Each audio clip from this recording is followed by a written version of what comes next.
ಪೂಜಾ ಗೃಹದಲ್ಲಿ ಈ 5 ನಿಯಮಗಳನ್ನ ಪ್ರತಿಯೊಬ್ರು ಸಹ ಪಾಲಿಸಲೇಬೇಕಾಗುತ್ತೆ. ಅಂದ್ರೆ ಇವಾಗ್ಲೂ ಆ ದೇವರ ಮನೆ ಅನ್ನೋದು ಶುದ್ಧವಾಗಿರ್ಬೇಕು. ಯಾವುದೇ ರೀತಿಯ ಒಣ ಹೂಗಳಾಗ್ಲಿ ಅಥವಾ ಅಗರಬತ್ತಿದೆ ಪುಡಿ ಅಲ್ಲಿ ಬಿಡಬಾರ್ದು, ಅಥವಾ ಯಾವುದೇ ರೀತಿಯ ಅಶುದ್ಧತೆ ಅಲ್ಲಿ ಇರಬಾರ್ದು. ಶುದ್ಧವಾಗಿ ಇಟ್ಕೊಳ್ಬೇಕು.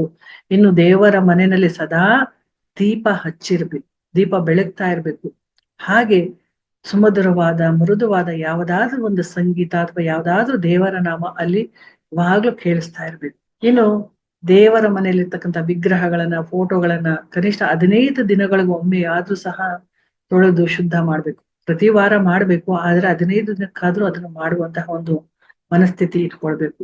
ಹಾಗೆ ಯಾವುದೇ ಕಾರಣಕ್ಕೂ ದೇವರ ಮನೆಯಲ್ಲಿ ಕೂತು ಬೇಡವಾದ ಆಲೋಚನೆಗಳನ್ನ ಮಾಡುದು, ಮಾತುಗಳನ್ನ ಆಡುದು, ಸಂಭಾಷಣೆಯನ್ನ ಮಾಡುದು ಮಾಡಬಾರ್ದು. ಈ 5 ನಿಯಮಗಳನ್ನ ಪಾಲಿಸಿ ನೋಡಿ, ಅಮ್ಮನವರು ಹಾಗೆ ಎದ್ದು ಆ ಮನೆಯಲ್ಲಿ ಕುಣಿದು ಕುಪ್ಪಳಿಸಿ ಅಲ್ಲೇ ಕೂತಿರ್ತಾರೆ.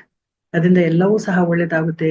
ಜೊತೆಗೆ ದೇವರ ಮನೆಯಲ್ಲಿ ಪಾಲಿಸಿದಂತಹ ಈ ನಿಯಮಗಳ ಆ ಶುದ್ಧತೆ, ಅಲ್ಲಿ ಕೂತ್ಕೊಂಡು ಮಾಡಿರ್ತಕ್ಕಂಥ ಪೂಜೆ ಆಗ್ಲಿ, ನಾಮ ಜಪ ಆಗ್ಲಿ, ಭಾವ ಆಗ್ಲಿ, ಶ್ರದ್ಧೆ ಆಗ್ಲಿ, ದಿನ ಪೂರ್ತಿ ಹಾಗೆ ಇಟ್ಕೊಳ್ಬೇಕು. ಆ ರೀತಿಯ ಮನೆಯಲ್ಲಿ ಆ ವ್ಯವಹಾರ ಇರ್ಬೋದು, ಮಾತುಕತೆ ಇರ್ಬೋದು ನಡೀತಾ ಇದ್ರೆ ಆ ಮನೆಯಲ್ಲಿ ಶಾಂತಿ, ಸಮಾಧಾನ, ಹಾಗೆ ಅಷ್ಟೈಶ್ವರ್ಯ ಅನ್ನೋದು ತುಂಬಿ ತುಳುಕ್ತಾ ಇರುತ್ತೆ. ಈ ನಿಯಮಗಳನ್ನ ಅನುಸರಿಸ್ತಾ ಶ್ರದ್ಧೆ ನಿಷ್ಠೆಯಿಂದ ಪೂಜೆ ಮಾಡಿ ನೋಡಿ, ಮನಸ್ಸಿಗೆ ಎಷ್ಟು ಶಾಂತಿ, ಹಾಗೆ ಭಗವಂತನ ಕೃಪೆ ಅನ್ನೋದು ಎಷ್ಟು ದೊಡ್ಡದು ಅನ್ನೋದು ಗೊತ್ತಾಗುತ್ತೆ.